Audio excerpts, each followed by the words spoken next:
Bismillahirrahmanirrahim. Istanibul kabir, istanibul kibra, fa innal abda la yazalu yatakabbar hatta yaqula Allah li malaikatihi uktubu indi hadhihi bil jabbar. Disebutkan oleh diriwayatkan oleh Ibnu Abi Adi dari Abi Umamah, Nabi pernah bersabda, ijtanibul kibra, jauhi sifat kesombongan. Fa innal abda, karena seorang hamba selalu seorang hamba yang takabur, yang sombong, maka Allah akan berfirman kepada malaikatnya, uktubu indi hadhihi fil jabbari, catat hambaku ini termasuk kelompok orang-orang yang semena-mena.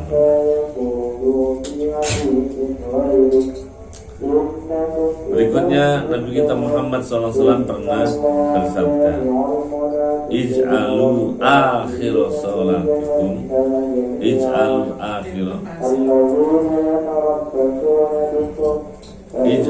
akhir sholatikum bil laili witra, jadikan sholat witirmu di setiap malam, ya, itu akhir dari sholat-sholatmu. Jadikan akhir sholatmu di setiap malam itu sholat witir, karena itu sebaiknya, ya, sholat witir tidak langsung. Dan kita disunahkan, ya, untuk menunaikan sholat itu, ya, awas, ya, tahajud itu berkenaan dengan waktu, ya. Tahajud berkenaan dengan waktu, bukan nama sholat, ya. Jadi tidak ada secara khusus sholat tahajud. Kalau dilakukan sebelum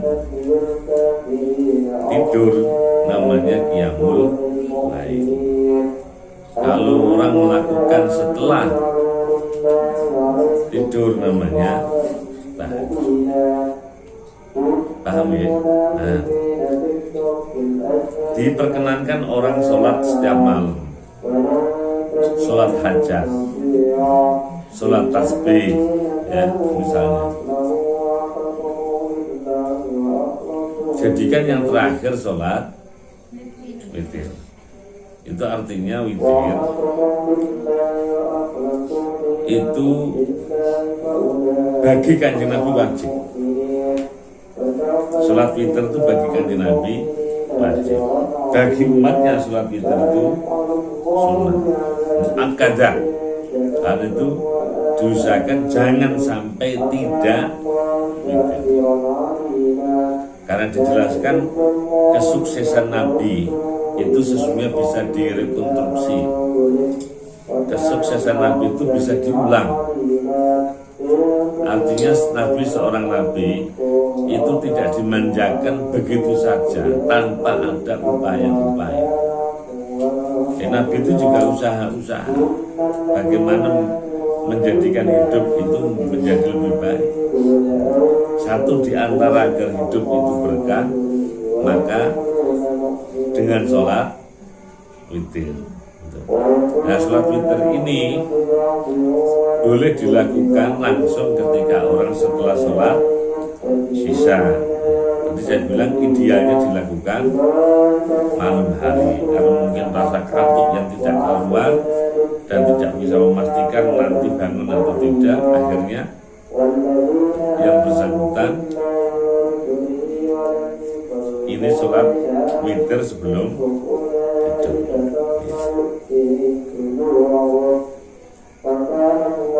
Ketika nanti malam hari terbangun, dia masih boleh sholat sunnah yang lain, tetapi tidak usah sholat witir lagi, karena Nabi pernah bersabda, la witroni fil lail, tidak ada 2 kali sholat witir di setiap malam. Witir itu langsung, enggak ada witir ditunda, dibagi sebagian sebelum tidur, sebagian setelah tidur. Ya konkret saja, harus setelah atau sebelum. Ya. Kalau sebelum bagaimana? Tadi saya sampaikan, boleh orang sholat witir sebelum tidur. Tetapi ketika malam ternyata dia bisa bangun, dia boleh sholat yang lain. Tapi idealnya begitu setelah sholat isya, sholat sunnah qobliyah, terus yang bersangkutan mungkin tidur, terus malam hari ini dia sholat sunnah mutlak ba'dal wudu, ya, kemudian sholat tasbih, sholat hajat, terus diakhiri dengan sholat ini. Paham ya? Nah.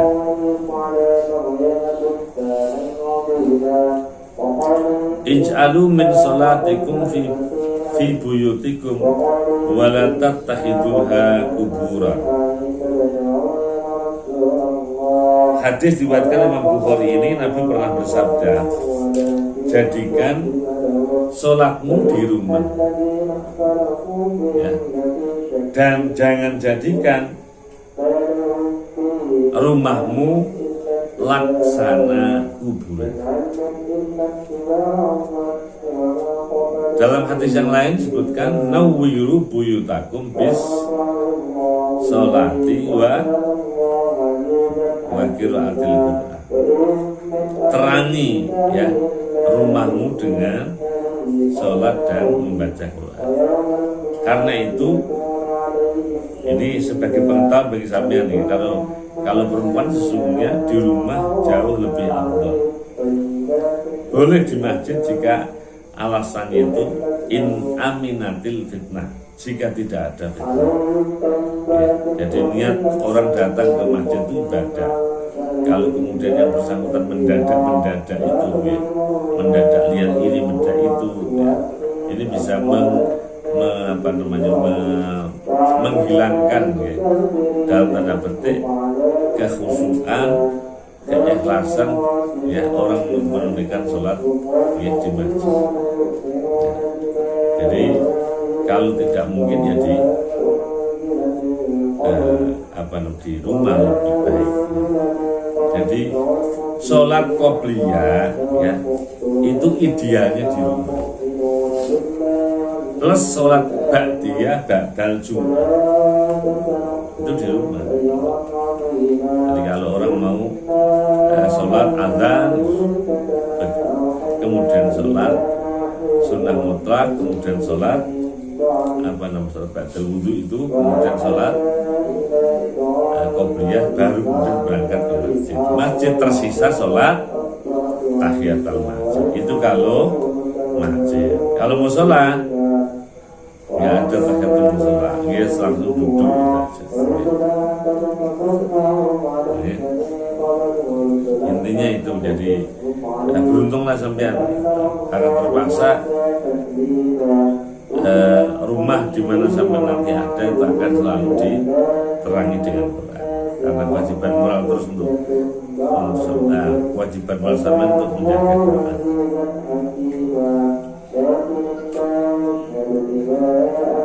Berikutnya hadis diriwayatkan oleh Imam Bukhari dan Muslim. Istanibus sab'al mubiqat, jauhi 7 hal yang dapat mencelakakan. Yang pertama adalah asyirku billah, mensekutukan Allah. Itu dosa satu-satunya yang tidak terampunkan. Kan itu kemarin saya sampaikan bahwa terkait dengan makna ya. Al-fitnatu asyaddu minal qatl ya. Itu sesungguhnya bukan seperti yang kita pahami bahwa fitnah itu lebih kejam daripada membunuh. Fitnah di dalam konteks ayat ini isinya adalah mensekutukan Allah. Mensekutukan Allah itu jauh lebih besar dosanya daripada orang itu.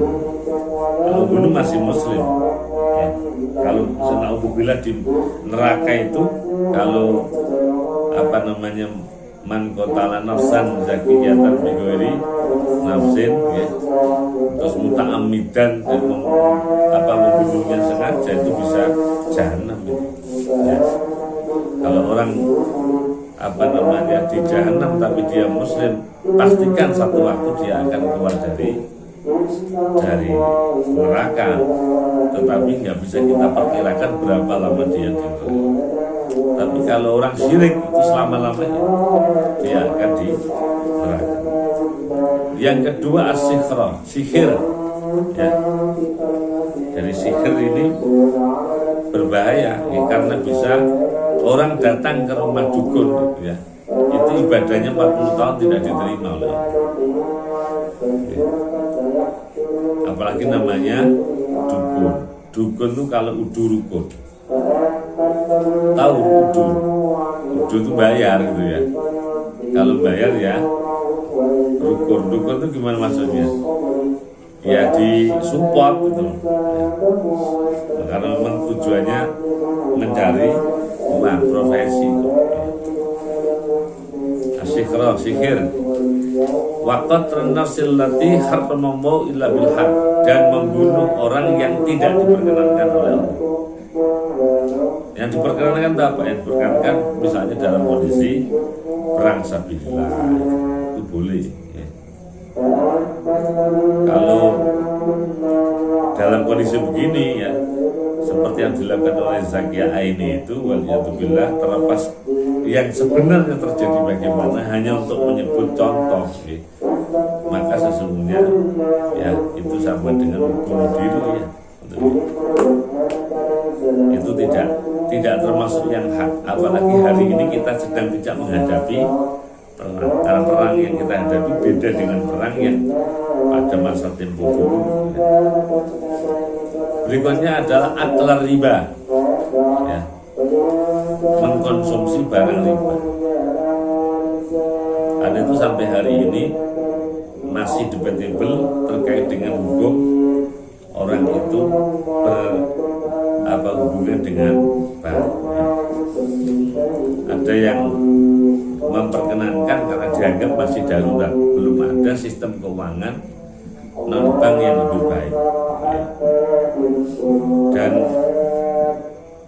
kita buktikan bahwa ketika kita menabung ya, ini tidak semata-mata mencari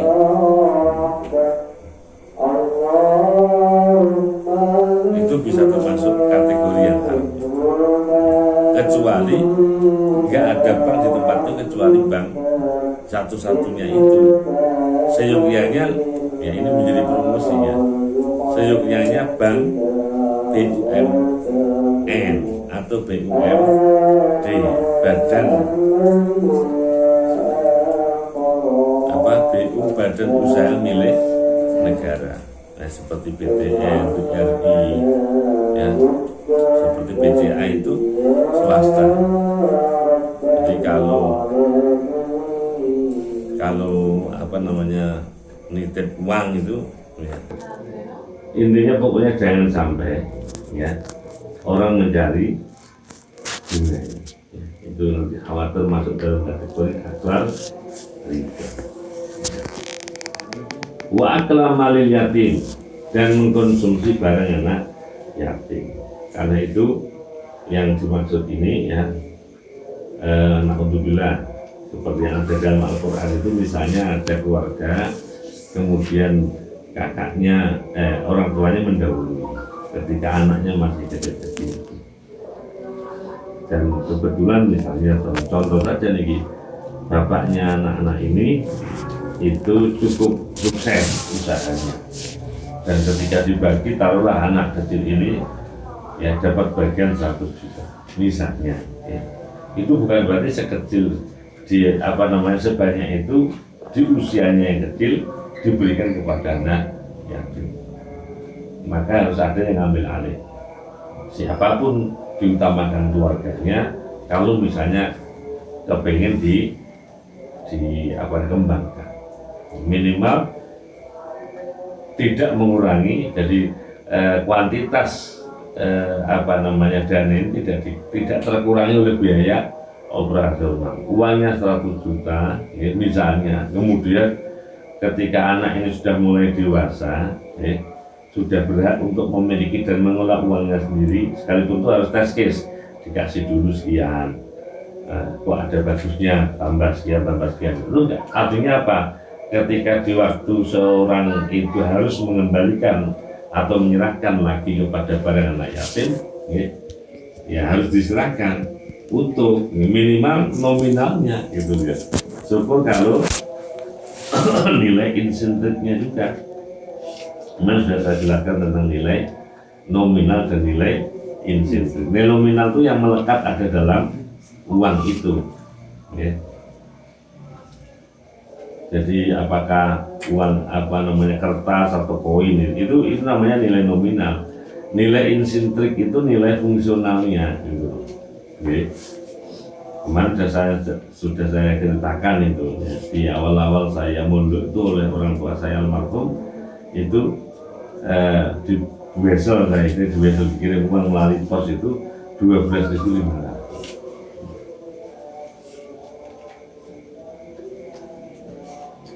Ya 12.500 itu cukup 1 bulan. Hari ini cukup berapa bulan?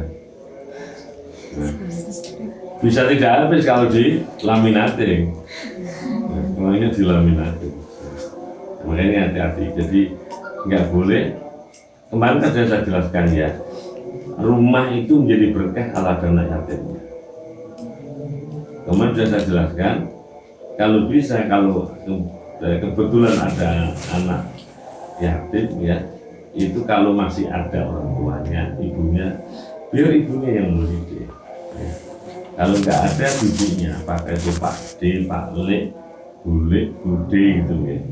Artinya mohon maaf, tidak diserahkan ke satu lembaga tertentu, karena sesungguhnya kebutuhan anak ini tidak hanya kebutuhan finansial, tetapi juga butuh kasih sayang. Bagaimana kehadiran pamannya, ya, bibinya atau keluarga besar dari bapak atau ibunya itu berperan menjadi sosok bapaknya. Paham ya? Karena itu hati-hati ya, jadi jangan sampai terkurangi nilai insentifnya, apalagi nilai nominal. Jadi 100 juta mendadak ketika diserahkan tuh berkurang menjadi nilainya 50 juta. Ketika dulu 50 juta, ya yang 50 juta untuk biaya operasional, tidak boleh. Ya. Kemudian, nah ini yang menarik, watawalli yaumaz zahfi, dan lari dari perang. Watawalli itu lari berpaling, yaumaz zahfi ketika perang. Dan ingat-ingat kata-kata saya itu. Hari ini perang kita bukan perang fisik pakai senjata tajam, dor-doran, tembak-tembak. Tapi perang kita ini perang dagang, perang ekonomi, perang politik, macam-macam. Karena itu menjadi wajib bagi sampean ini untuk memiliki pengalaman barang sedikit tentang organisasi. Paham ya? Nah, sampean itu cukup ya, cukup menjadi ya seorang pengurus di pondok ini. Karena inti dan substansi orang ya, ikut organisasi itu ya, bagaimana memiliki pengalaman dipimpin dan memimpin, bagaimana punya pengalaman mengkomunikasikan pendapatnya kepada orang lain, dan bagaimana dia legowo ya, legowo itu lega ketika pendapatnya tidak diterima, dan tidak jumawa. Nah, jumawa itu apa? merasa wah ketika pendapatnya diterima. Itu organisasi itu sesungguhnya gitu ya. Nah ini tujuannya satu waktu sampai nanti di rumah akan kemudian ikut organisasi. Yang jelas pastikan bahwa musuh kita bukan sesama muslim. Musuh kita itu orang lain. Ini ada pengakuan. Jadi kalau kita lihat coba di Malang ini terutama orang lain itu konsentrasi misinya itu melalui sekolah, melalui layanan sosial, ya, apakah itu rumah sakit, ya, apakah itu panti jompo, ya, sampai yatim piatu. Paham ya? Ini hati-hati. Bisa sampai cek di sekolah-sekolah yang mereka bangun. Apalagi dulu ya sebelum di Malang ini marak sekolah-sekolah yang berbasis agama, apalagi ya, dengan sistem boarding school atau floating school, ya itu mereka itu diminati karena sesungguhnya ya, mereka itu mampu menggaji gurunya lebih banyak sehingga gurunya itu merasa cukup dengan gaji yang diterima oleh lembaga itu sehingga bisa fokus gitu. Ini menjadi beban sampean satu waktu itu. Oke. Kalau apakah sampean nanti diambil menantu oleh seorang kiai yang kebetulan punya lembaga pendidikan atau sampean kemudian menginisiasi berdirinya lembaga pendidikan, maka yang harus dipastikan dulu guru-guru. Kalau guru-gurunya itu mohon maaf diberikan kompensasi finansial tidak seberapa, maka dia akan mencari tempat lain untuk memenuhi kebutuhannya. Nah kalau sudah begitu fokus betul? Ya nggak fokus dari satu titik.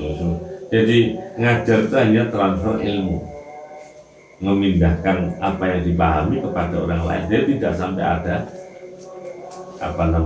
pendidikan. Ya. Dulu sekolah-sekolah mereka hebat-hebat. Kalau ujian nasional itu mesti ranking terbaik itu sekolah-sekolah mereka. Melalui layanan. Yang kedua layanan sosial, rumah sakit. Mohon maaf, di antara kita itu merasa cukup. Cuek amat dengan rumah sakit. Yang penting saya kepingin sehat. Cuek amat dengan rumah sakit, yang penting orang tua saya, keluarga saya sehat, sembuh. Mereka itu berani berdakwah di tiap lokasi itu ada identitas keagamaannya. Nah, kalau sudah begitu malaikat nggak mau masuk. Dan yang menarik kita itu kadang-kadang merasa cukup ketika di tempat rumah sakit itu disediakan tempat ibadah. Enggak masjid namanya, tempat ibadah. Kasih tikar atau tarpet. Kok ada masjidnya, kok ada musolanya. Dia nggak tahu. Bagi mereka ini pasar. Pasar itu bagaimana bisa laku. Berapa sih sulitnya memfasilitasi ruangan sebesar ini? Itu kadang-kadang kita nggak perhatian. Di samping kadang-kadang karena dokternya praktek di tempat itu bisa kemudian kesal. Dana yang kita terimakan kepada mereka sedikit banyak untuk kepentingan dakwah. Ini belum penerbitan. Dulu sebelum ada internet seperti ini, saya pernah punya pengalaman satu waktu itu di satu tempat. Kemudian ada salah seorang dari keluarga saya yang sakit, sehingga saya terpaksa mengunjungi tempat itu. Saya kaget di sana sini itu ada bacaan-bacaan yang menurut saya bisa mengganggu keimanan kita. Padahal mayoritas pasien itu muslim. Malam hari dengan mengendap-endap, ya, saya bawa ransel, saya ambil semua. Niat saya jangan sampai ada orang ngambil membaca bisa tersesat. saya ambil. Pagi hari ya sudah penuh lagi di tempat-tempat itu. Ya pikir mereka ya bahasa mereka puji Tuhan. Puji Tuhan habis begitu. Kalau kita ada Quran hilang kita marah-marah ini. Siapa berani ngambil Quran di masjid? Kan ada tulisannya wakaf. Mestinya kan terima kasih kalau ada Quran hilang di masjid. Alhamdulillah Qurannya dibaca. Ya. Kok nggak yakin kalau mau dijual? Ya. Itu bahaya. Penerbitan hari ini apalagi dengan akses yang dengan mudah melalui internet dengan caranya pakai film macam-macam bisa mempengaruhi itu. Makanya watawalli yaumaz zahfi itu lari dari perang. Kalau kita tidak punya komitmen yang serius dalam membela anak, ini dosa besar itu. Saman bayangkan waktu perang terjadi saman lari. Kok lari itu? Dia kalau mau ke toilet, saman dulu saja saya nanti. Nggak boleh. Jadi kalau musuh sudah datang kita lari itu dosa besar. Jadi konteksnya sekarang perangnya bukan perang. Harus kita harus punya konsentrasi, punya skill. Ya.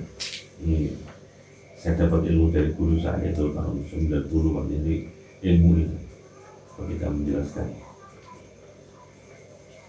luar biasa itu kontekstual, jadi tidak dimaknai semata-mata perang.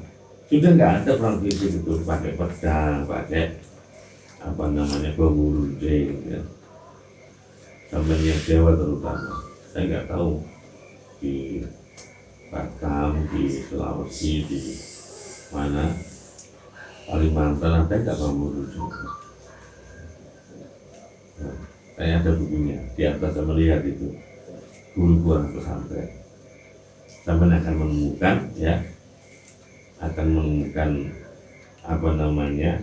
kisah yang menarik tentang bambu runcing di atas sama jalan. Jadi itu bukan hoax. Sampai nggak bertanya, nggak akan bertanya. Dan saya yakin belum pernah ada inisiasi untuk bertanya kepada guru sampai di mana nalarnya orang Jawa perang menggunakan bambu runcing menang. Bambu runcing itu harus face to face. Sementara mereka pakai meriam, pakai minimal tuh pakai pistol, pakai itu jaraknya sudah. Lah orang bawa-bawa ini kan seperti lempar galah, kan ketahuan dulu. Ya tinggal ngindul tak gitu. Gitu. Ini tembak dor gitu. Anda baca itu, saya nggak pernah cerita malam ini, cuma baca supaya penasaran. Itu kalau penasaran dia. Kalau nggak penasaran nggak baca. Ya. Jadi penting ya. Intinya ada real, ya. Real. Ada seorang kiai, ya. Itu yang Kiai Abbas Guntur Cirebon itu. Sesungguhnya perang revolusinya, perang 10 November dari pahlawan itu bukan tanggal 10, tanggal 9. Tapi karena Kiai Abbas Guntur itu tidak bisa tanggal 9, akhirnya mundur tanggal 10. Tahu ketepil ya?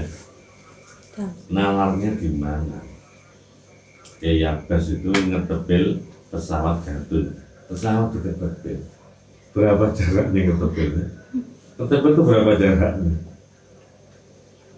Jatuh seperti bom. Ketika ada daru amfibi itu mau merapat ke pantai di Situbondo itu, seorang kiai informasinya itu ayahandanya Kiai Samsul Arif itu ngambil batu dilempar, seperti bom. Batu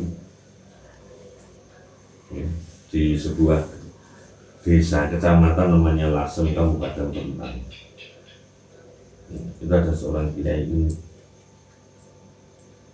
ketika mau ke Surabaya yang dibawa kacang hijau, ikut naik bersama rombongan tentara-tentara itu naik kereta sama tentara itu digoda, "Mbah mau kemana Mbah?" "Perang nih." "Mana senjatanya?" Ditunjukkan kacang hijau. "Bubur Mbah." Itu marah tuh. Beberapa butir diambil dilempar. Jadi orang pakai hijau-hijau. Bagaimana kemudian ini nyata itu seperti si Pitung ya, ada Samson Betawi itu ada tuh kisah yang Pasuruan itu Mbak, yang Pasuruan apa itu kuburannya di Pasuruan itu loh, yang Sakera terus apa lagi itu, kok gak ada namanya masuk kota Pasuruan ada tulisannya masuk kota. Kabupaten Pasuruan itu apa sih?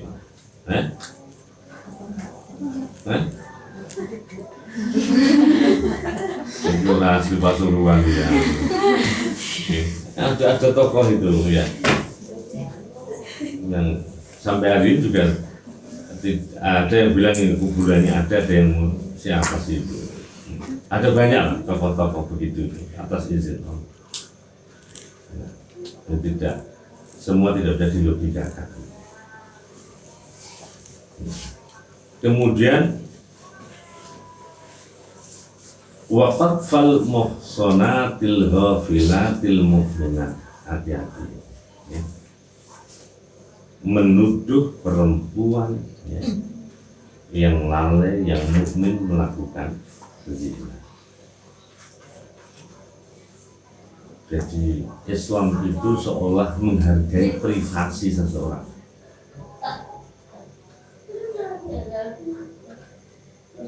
Orang itu nggak boleh ngaku-ngaku melakukan maksiat, itu nggak boleh. Naudzubillah satu kalau bangga itu. Apalagi diceritakan, itu apa artinya? Dia berkesempatan begitu melakukan kesalahan ya, itu tobat kepada Allah. Jangan diceritakan. Kalau diceritakan keburu orang tahu. Coba sepertinya nggak nalar.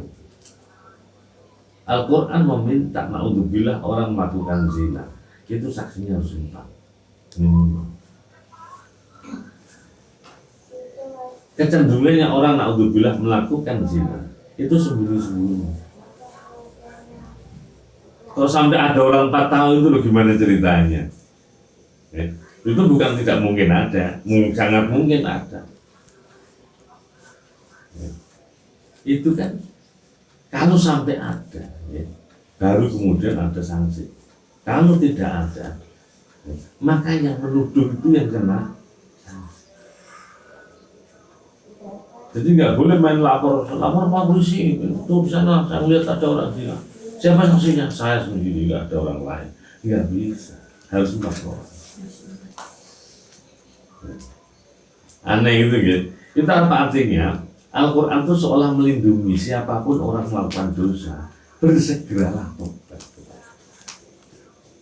Kalau yang bersangkutan ini tidak dilaporkan ya, atas itu nanti Allah yang kalau dia kemudian kemarin sudah saya informasikan nyanyian yang Mikul Sondro la usrik biwahdatik itu lagunya itu akhir ya, saya pernah melakukan dosa apa saja ya Allah, tapi satu yang tidak aku pernah lakukan, mensekutukanmu, maka ampuni aku. Jadi tidak sembarangan. Naudzubillah malah kemudian difoto, di video ya, melakukan hal-hal yang tidak sesungguhnya dilakukan, apalagi diposting ya. Dan kebetulan menurut fikih ya, seperti video, foto itu nggak bisa menjadi alat bukti. Nah, itu hanya membantu alat bukti. Karena ada seorang tokoh telepati ya, itu yang melihat orang itu bisa diamanati. Jadi adegan-adegan tertentu dalam film itu ternyata yang sesungguhnya tidak begitu, itu sudah permainan animasi. Kita jangan percaya. Alhamdulillah. Sudah 7 yang mencelakakan.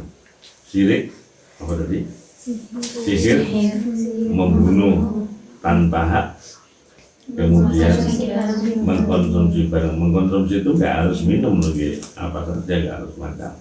Kemudian mengkonsumsi harta yatim, lari dari perang, dan menuju perempuan.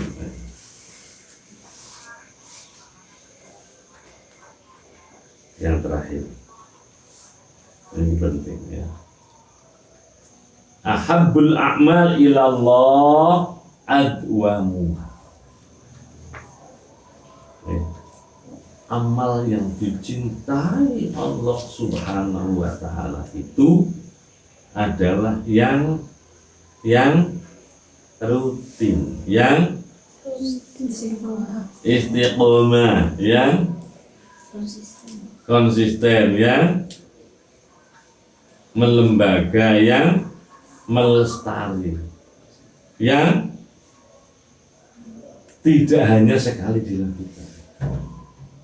Oh, kalau sadar ya Allah malam nggak tidur, begitu nggak sadar ya cuek amat itu. Alhamdulillah. Sholat duha nggak pernah banyak, 2 rakaat saja, nggak pernah dia 1 rakaat. 2 rakaat, tapi tiap hari rutin itu lebih baik daripada langsung 8 sesekali dilakukan. Makanya itu satu di antara filosofi halaqah itu ya. Di sini satu juz, yang penting istiqomah. Jadi ahabbul a'mal ilallah adalah. Jadi amal yang paling cintai Allah itu adalah yang rutin. Yang penting rutin.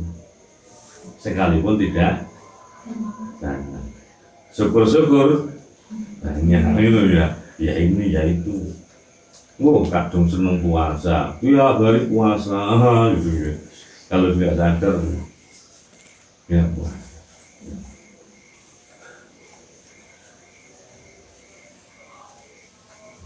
Ini 1, 2, 3, 4. Loh, 1, 2, 3, 4. Kurang 1 berarti. Ahabbul a'mal ilallah antamuta wa lisanu karotun min dzikrillah. Amal yang dicintai Allah itu amal yang mengantarkan kematian seseorang dan lisannya masih basah berzikir kepada Allah. Jadi dalam satu hadis Nabi itu berpesan laki numufakum. Jadi mohon maaf seperti kemarin saya bilang itu, pertanyaan kubur itu nggak bisa di-tryout. Ya, kan sudah tahu bocoran ini ya. Apa sih pertanyaan kubur itu? Man rabbuka ya, man nabiyuka ya, ma qiblatuka, ma kitabuka ya, man ikhwanuka. Dihafalkan itu terus di-tryout ya. Cucunya suruh ngagetin. Wah, mana buka, Rabbi Allah, sukses sukses. Alhamdulillah, untung saya mbahmu gitu ya. Terus apa lagi dipaketin. Wah, ya, mati duka. Terus sukses. Itu enggak jaminan nanti kalau mati bisa menjawab pertanyaan kubur. Karena sudah dapat sertifikat itu ya, lulus dari tryout itu ya. Apalagi untuk bimbel ya, bimbingan belajar pertanyaan kubur itu nggak bisa itu. Jadi yang mampu memberi jawaban itu adalah amal kita masing-masing. Nanti saya contohkan itu ya Allah. Kata Nabi, ya, Nabi sabda Nabi itu kaget itu 2. Kaget ketika kematian datang dan kaget saat ia mati. Nah kemarin saya sama kagetnya orang lain. Ada gempa dulu. Semua keluar semuanya. Untung nggak terjadi apa-apa. Yang lain di Malang Selatan banyak sekolah ambruk, rumah ambruk. Alhamdulillah kita. Tapi kan kaget itu. Dan orang kaget itu selalu yang dibaca sesuatu yang sering dibaca. Bahasa innalillah. Refleks. Bahasa innalillah, innalillah enggak perlu itu. Sudah otomatis itu, ya. Jadi mau makan bismillah. Enggak perlu diingatkan bismillah, bismillah, balur bismillah. Ampun gitu. Enggak perlu, otomatis itu mendapat iman alhamdulillah, itu otomatis. Alhamdulillah gitu. Sudah otomatis. Itu kalau orang konsisten membaca itu. Nah, yang sampean harus pahami, ya. Orang itu dituntun saat wafat, ya. Itu nggak bisa, informasinya nggak semua itu ikut. La ilaha illallah. Satu waktu ini kalau sampai menghadapi orang yang mau meninggal, tapi kalau la ilaha illallah, itu nggak semua mau ikut itu. Ya. Jadi tugas kita itu nuntun. Kalau sudah la ilaha illallah, sudah nggak usah diajak ngomong. Ya. Kalau misalnya yang kita tunggu itu minum, ya, lapar, kasih makan, kasih minum, dituntun lagi. Kalau lisannya dilihat itu, kalau apalagi dengar suara, alhamdulillah. Kalau nggak sampai keluar suara, ya, dilihat bibirnya itu terkatup enggak bergerak. La ilaha illallah, kok kayaknya bergerak. Alhamdulillah. Mungkin bersuara saya tidak dengar. Itu husnudzonnya. Kalau dengar saja tidak, membaca apa, bibir juga nggak bergerak, tapi matanya menatap sampai gini. Terus sambil tasbih la ilaha illallah. Ya betul, alhamdulillah dia ikut. Mungkin sudah tidak lagi kuat melafalkan itu, tapi dia ikut apa yang kita buat. Kalau pandangannya kosong, ya, nggak lihat sampai, nggak bergerak sampai wafat, dinyatakan dokter wafat, alhamdulillah sudah saya tuntut. Ya, kalau kemudian diceritakan atau ditanya keluarga, dituntun nggak tadi itu sebelum meninggal? Sudah saya tuntut. Yang dijawab begitu langsung terima kasih, alhamdulillah. Jangan ditanya, saya menuntut ikut nggak? Jangan itu bilang gitu. Berkali-kali saya lihat enggak itu. Jangan itu sudah alhamdulillah. Seorang jangan dibidek untuk dibidek itu aja. Saya tuntun enggak ampun, enggak angkut sama sekali. Itu karena lisan. Aku biasakan sholawat ala Nabi, berzikir. Ya sama seperti orang terbelas itu innalillah, kaget. Maka nanti ketika kita wafat, kaget yang keluar kalimat thayyibah. Man kana akhiru kalami la ilallah dakhalal jannah. Wallahu a'lam bishawab. Bismillahirrahmanirrahim. Asyhadu an la ilaha illallah astagfirullah. As'aluka ridhaka wal jannata wa a'udzu bika min sakhatika wan nar. Asyhadu an la ilaha illallah astagfirullah. As'aluka ridhaka wal jannata wa a'udzu bika min sakhatika wan nar. Asyhadu an la ilaha illallah astagfirullah. As'aluka ridhaka wal jannata wa a'udzu bika min sakhatika wan nar. Allahumma innaka afuwwun tuhibbul afwa fa'fu 'anna ya karim. Bismillahirrahmanirrahim. Alhamdulillahirabbil alamin. Allahumma shalli wa sallim ala sayyidina Muhammad wa ala ali Muhammad. Allahumma inni as'aluka ma 'allamtani fardu ilayya inna hajati ilayya wa la tunzini ya rabbal alamin. Rabbana fa'alna ma 'allamtana wa bi'allimna alladhi yanfa'una rabbil faqihna wa faqih lana wa qarrabna lana bi dinina rabbil fanfa'na bi barakatihim wa dinal husna bi hurmatihim wa amisna fi tariqatihim wa mu'afatihim minal fitani. Subhanakallahumma wa bihamdika asyhadu an la ilaha illa anta astaghfiruka wa atubu ilaik. Semoga sehat selalu. Assalamualaikum warahmatullahi wabarakatuh. Waalaikumsalam.